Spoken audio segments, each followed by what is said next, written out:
এখানে আমি নিয়ে নিয়েছি মাছের ডিম, যে মাছের ডিম নিয়ে নিয়েছি, একটা টমেটো নিয়ে নিয়েছি, আর নিয়েছি পটল। আজ আমি মাছের ডিম দিয়ে পটল রান্না করব।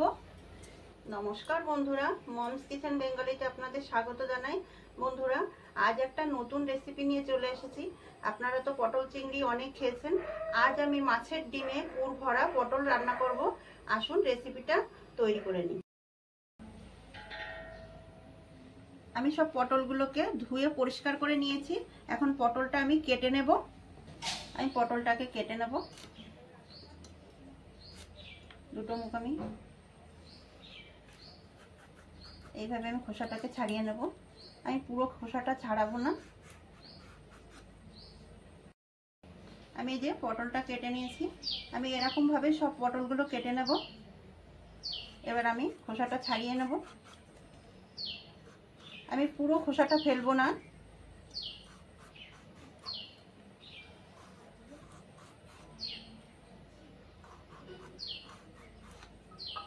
দেখুন, এইভাবে খোসাটা ছাড়িয়ে নিতে হবে।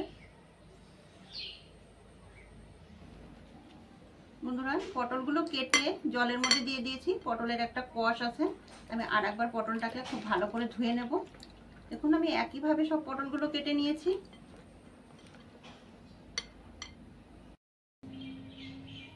আমি এইভাবে পটলের বীজগুলো বের করে নেব।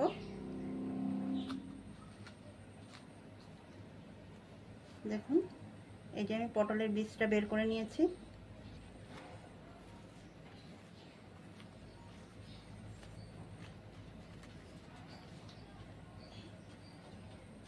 এই যে আমি আর একটা পটল বের করে নিয়েছি, পটলের বীজ। যে আমি সব পটলগুলো রেডি করে নিয়েছি।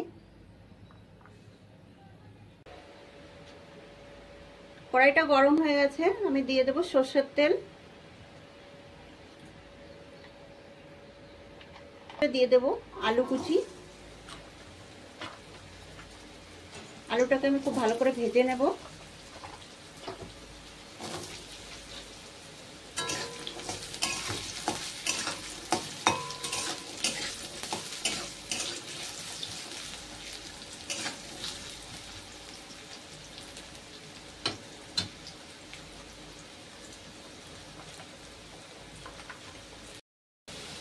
আলুটাকে একদম লাল লাল করে ভেজে নিয়েছি।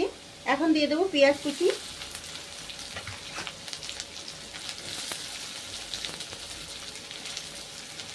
আলুর সাথে পেঁয়াজটাকে খুব ভালো করে ভেজে নিতে হবে। এর ভেতরে আমি দিয়ে দেবো পরিমাণ মতো লবণ, অল্প সামান্য একটু হলুদ, এর মধ্যে দিয়ে দেবো 1 চামচ মতো লঙ্কার গুঁড়ো, দিয়ে ভালো করে মিশিয়ে নেব।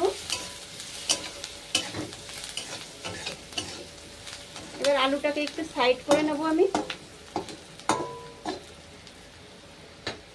এবার এর ভেতরে আমি মাছের ডিমটা দিয়ে দেব।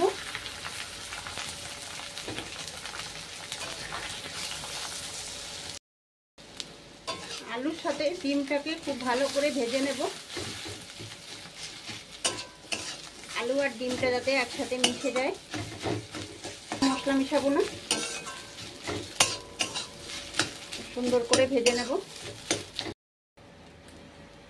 এবারে আলু মেশাটা দিয়ে আমি আলুটাকে খুব ভালো করে গালিয়ে নেব, যাতে ডিমের সাথে ভালো করে মিশে যায়।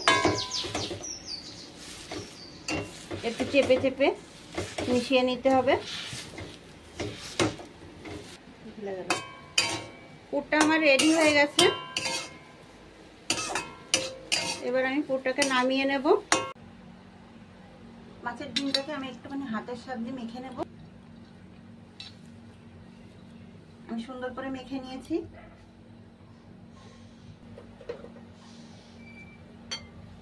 এবার এই পুরগুলোকে আমি এইভাবে ভেতরে দিয়ে দেব। একটু হাতের সাহায্যে দিয়ে দিতে হবে। দেখুন, এরকম ভাবে দিতে হবে।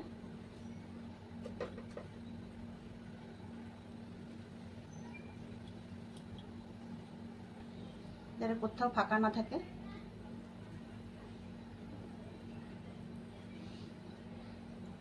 এই যে আরেকটা রেডি হয়ে গেছে। আমি বাকিগুলো রেডি করে নেব। আমি সব পটলগুলোর মধ্যে মাছের ডিমের পুরটা ভরে নিয়েছি।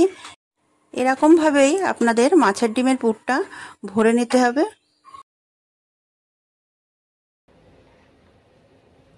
কড়াইটা গরম হয়ে গেছে, এবার আমি তেলটা দিয়ে দেব। সুন্দর করে গরম হয়ে গেছে, আমি এবার জিরেটা ফোড়ন দিয়ে দেব।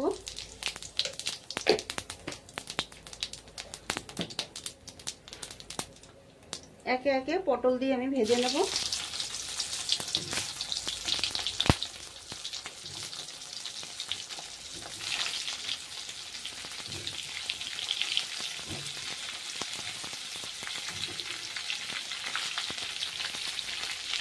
অল্প পরিমাণে একটুখানি লবণ দিয়ে দেবো, যাতে পটলটা তাড়াতাড়ি ভাজা হয়ে যায়।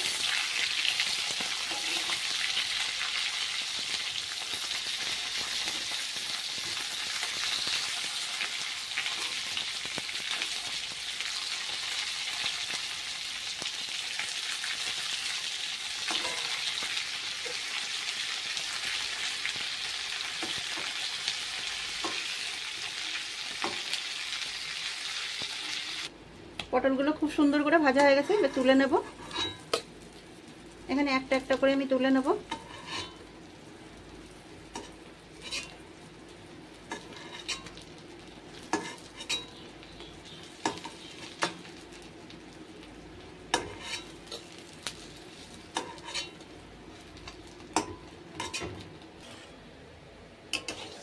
আমি একই তেলের মধ্যে দিয়ে দেব পেঁয়াজ বাটা,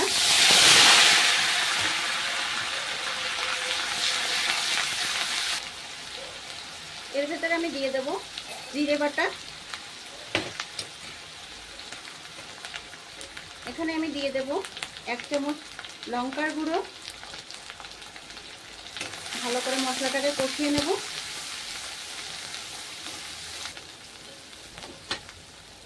এর ভিতরে দিয়ে দেব টমেটো কুচি।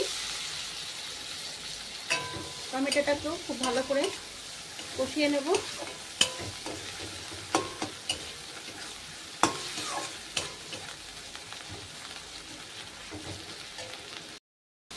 মশলাটা খুব সুন্দর করে কষানো হয়ে গেছে, এবার আমি জল দিয়ে দেব। এখানে আমি 1 বাটি জল দিচ্ছি।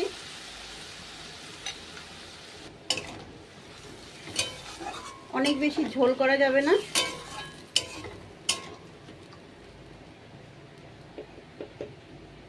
এবার আমি এর ভেতরে দিয়ে দেব হলুদ,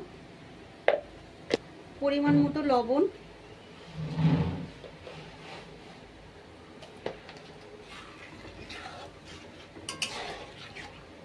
ঝোলটা ফুটে ওঠা অবধি অপেক্ষা করতে হবে। দেখুন ঝোলটা ফুটে উঠেছে, এবার আমি একে একে পটলগুলো দিয়ে দেব।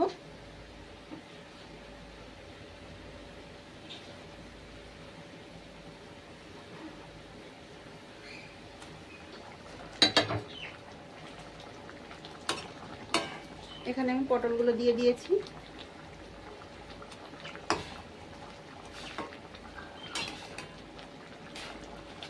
কিছু সময় ঢাকা দিয়ে রান্না করে নেব।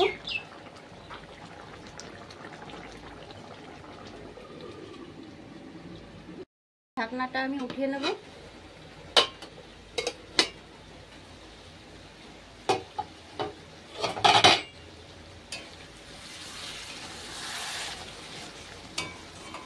দেখুন মাছের ডিমে একদম পুরে ঠাসা পটল আমার তৈরি হয়ে গেছে।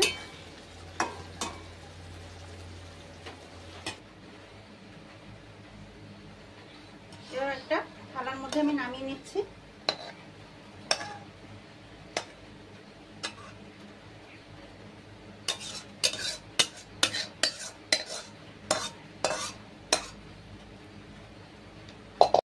পটলের রেসিপি তো আপনারা অনেক খেয়েছেন, এইভাবে একবার পটল রান্না করে খেয়ে দেখুন। ভাত, রুটি, পরোটা সব কিছুর সাথেই ভালো লাগবে। রেসিপিটা ভালো লাগলে লাইক, শেয়ার, সাবস্ক্রাইব করে আমার পাশে থাকবেন। আপনারা সবাই ভালো থাকবেন, সুস্থ থাকবেন। দেখা হবে পরবর্তী ভিডিওতে নতুন রেসিপি নিয়ে।